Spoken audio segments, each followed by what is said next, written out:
interest rates are rising not because of inflation. There's no inflation. Inflation is caused when there's excess demand and limited supply of a good or service. What we have is currency devaluation. When an empire ends, the reason it ends is because you consolidate the power at the top with your cronies, and you go on a spender, on a binger, and you spend a lot, and you don't have any money, so in the old days, you would go out and conquer other nations. You take their stuff to pay for it. We can't do that anymore. It's frowned upon. And so what do? You just issue debt, and you stuff it everywhere. We stuffed it in the banks.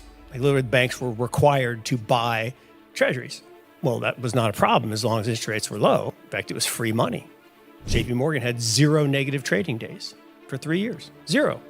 Anyone ever trade with 0 negative trading days? If you talk to me, DM me. Anyone here ever borrow at Fed funds? Nope. No one does, right? Who borrowed at Fed funds? The banks.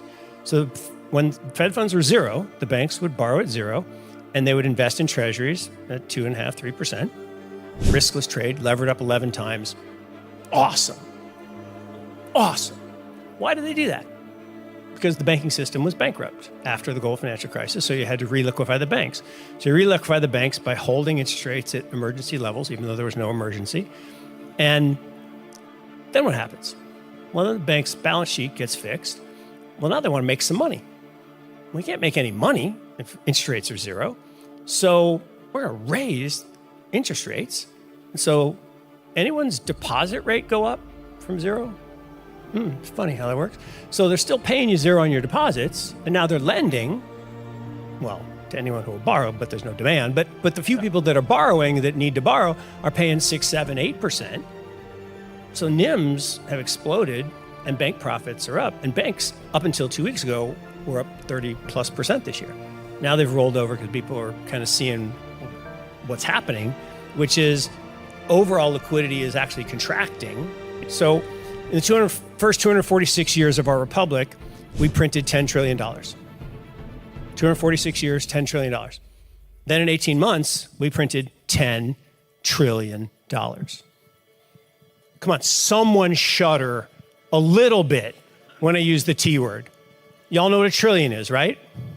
Y'all math majors, I'm gonna shut the doors, make you sit here with us for 31,710 years. Which I promise would be most unpleasant to listen to me for that long. And you got to spend $1 every second. That's 1 trillion. So 10 trillion, we printed 10 trillion.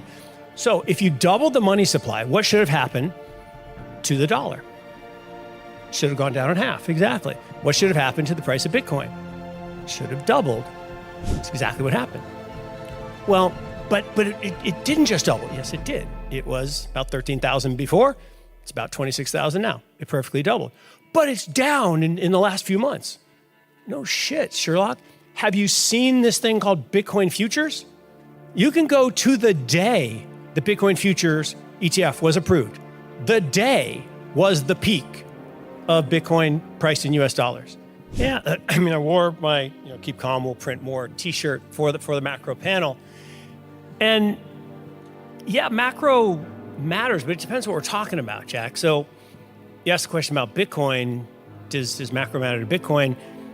And while I'll never argue with Urin because he's forgotten more about macro than I'll ever know, I'll just say that no, it doesn't, in the sense that one Bitcoin is one Bitcoin. It always will be forevermore. But we don't price Bitcoin in Bitcoin. We price Bitcoin in other things, other pieces of toilet paper. So if you happen to live in Turkey, there's never been a bear market in Bitcoin. Not ever, because the lira just went to shit.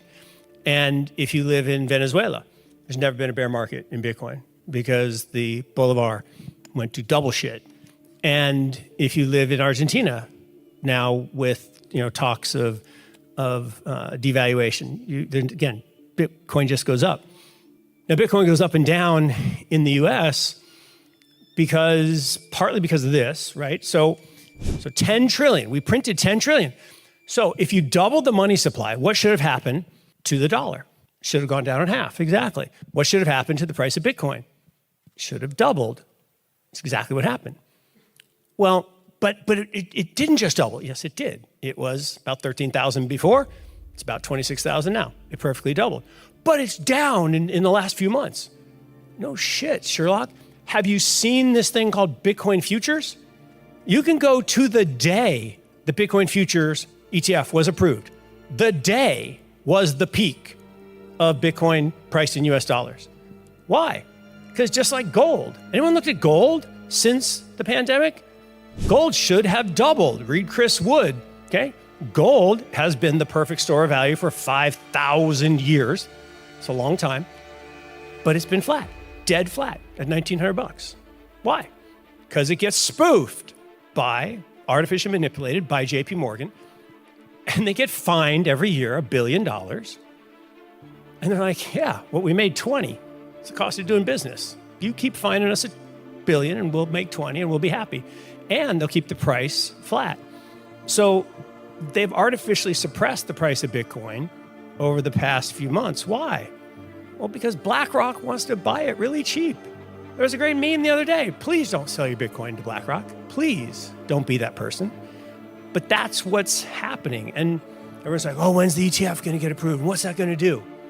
It's going to get approved when JP Morgan and BlackRock decide it will be approved, just like GLD was held up for 2.5 years until JP Morgan could get short enough gold. So all of this goes to my last point, which is the title of the panel. Does macro matter?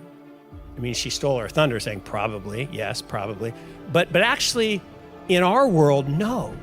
Crypto, digital assets, whatever you want to call it, actually are uncorrelated with traditional assets for macro reasons.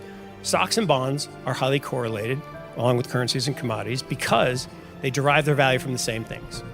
GDP growth, inflation, interest rates, and corporate profits. Those four things have nothing to do with Bitcoin, Ethereum, Solana, anything. Nothing. Those things are driven by millennial adoption, okay? The tech itself, the regulatory environment, and changes in monetary supply. So there's a little bit of linkage there.